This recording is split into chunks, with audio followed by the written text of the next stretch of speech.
স্বাগত সবাইকে। 2 দিনের জন্য চলে গিয়েছিলাম 2 বোন মিলে বর্ধমান। তারই একটি ছোট্ট ভিডিও তোমাদের সাথে শেয়ার করছি। এই 2 দিন আমরা কি করলাম।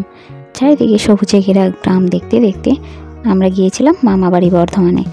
সেখানে মামার মেয়ে অর্থাৎ আমাদেরই এক বোনের বিয়ের পাকা কথার উপলক্ষে আমাদেরকে ডাকা হয়েছিল। বাড়ির সবাই মোটামুটি চলে গেছে, আমরা 2 বোনই খালি দেরিতে গেলাম। আর যেহেতু বহুদিন বাদে গেলাম তো ভীষণই মজা হচ্ছিল, মানে মনে মনে একটা ভীষণ আনন্দ হচ্ছিল। যাই হোক, যাওয়ার পরে তো দুজনে টুকটাক কাজ করার পর বসে গিয়েছিলাম 2 বোন রান্না করতে। যতই হোক নিজেদের বোনের বিয়ের পাকা কথা বলে কথা অন্য কারোর হাতে ছাড়লে চলে। তো আমরা 2 বোন মিলেই লেগে পড়লাম 70 জনের আইটেম রান্না করতে। দুজনেই ফার্স্ট টাইম, জানি না কেমন কি হবে না হবে। যাই হোক, করে তো বেশ মজা পেয়েছি, সবাই খুব ভালো বলেছে। এই দেখো, তারপরে সকলের খাওয়া দাওয়া সারার পর আমরাও কাজের মাসি বসে গেছি খাওয়া দাওয়া করতে। আর আমার এই ফাজিল বন্ধুটাকে দেখো, ক্যামেরা দেখলেই ওদের এনার্জি ফিরে চলে আসে অটোমেটিক। ওখানে গিয়ে যার পাকা দেখা তাকেও আমরা কাজে লাগিয়ে দিয়েছিলাম পরিবেশন করার, সবাইকে খেতে দেওয়ার। তো যেভাবেই হোক না কেন আমরা দিনটা খুব মজা করেছিলাম। কিন্তু পরের দিন এত কষ্ট পেয়েছি আমরা।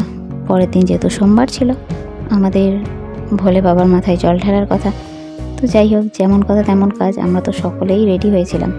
কিন্তু আর হ্যাঁ, এখানে বিয়ের কিন্তু একটা রিচুয়ালস আছে বিশেষ, মানে খেয়ে দিয়ে নামতে পারিনি, মামিরা ধরে হলুদ এবং সিঁদুরে একসাথে মাখিয়ে দিয়েছে। কি বিচ্ছিরি লাগছিল। যাই হোক, তারপরে তাদের যাওয়ার বেলা, তাদেরকে বিদায় জানিয়ে আমরা রীতিমতো বাড়ি এসে ভেবেছিলাম কোথাও একটু ঘুরতে বেরোবো, সেটা আর হয়নি। সকলেই টায়ার্ড, সো যে যার মতো খাওয়া দাওয়া করে ধুপুস। পরের দিন সকালবেলা অবধি আমরা বেশ ভালো এই দিন কাটিয়েছিলাম, কোনো বৃষ্টি নেই, বাদলা নেই, বেশ ভালো কেটেছিল। কিন্তু তারপরেই বিপত্তি। সকলে যখনই বাবার মাথায় জল ঢালতে যাব বলে রেডি হয়ে একদম ফটোশ্যুট চলছিল, ঠিক তারপরেই একদম বাইরে ঝমঝমিয়ে বৃষ্টি। কী আর করা যাবে, সেই বৃষ্টির মধ্যেই আমরা মামার টোটো করে বেরিয়ে পড়লাম। যাওয়ার সময় তো ওরে বাবা, বৃষ্টিটাও তোমাদেরকে একটু দেখিয়ে দিই, তারাও তোমরা দেখলেই বুঝতে পারবে যে এই অঝরে বৃষ্টির মধ্যে বলে না তো বলছিল, থাক তোরা আর আসিস না, অলরেডি আমি ভিজছি। যাই হোক, তার মধ্যেই গিয়েছি।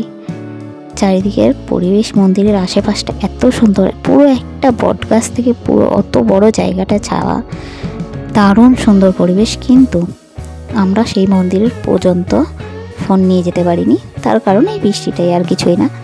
এক জায়গায় সমস্ত ফোনগুলো রাখলাম, রেখে আমরা ওই দূরে মন্দিরে পুজো দিতে গিয়েছিলাম। তাই তোমাদের সাথে বাবার ধানটা আর শেয়ার করতে পারলাম না, শুধু আশপাশের পরিবেশটা তোমাদের দেখাই। তোমরা দেখো, পুজো টুজো দিয়ে যখন বেরালাম তখনও বোন বললো দাঁড়া এখান থেকে একটা ছোট্ট ভিডিও করে নিই।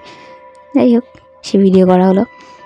তো পুজো টুজো দিয়ে বাড়ি এসে রেস্ট নিয়ে খেয়ে দিয়ে আমরা আবার বাড়ির উদ্দেশ্যে রওনা হলাম, অর্থাৎ কলকাতার উদ্দেশ্যে।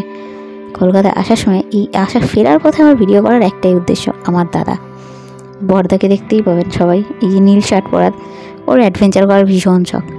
টোটোর মধ্যে সামনে দাঁড়িয়ে দাঁড়িয়েও চলে আসলো। যেহেতু আমি ভিডিও করছিলাম তাই দেখে একটু হেসে ফেলেছিল।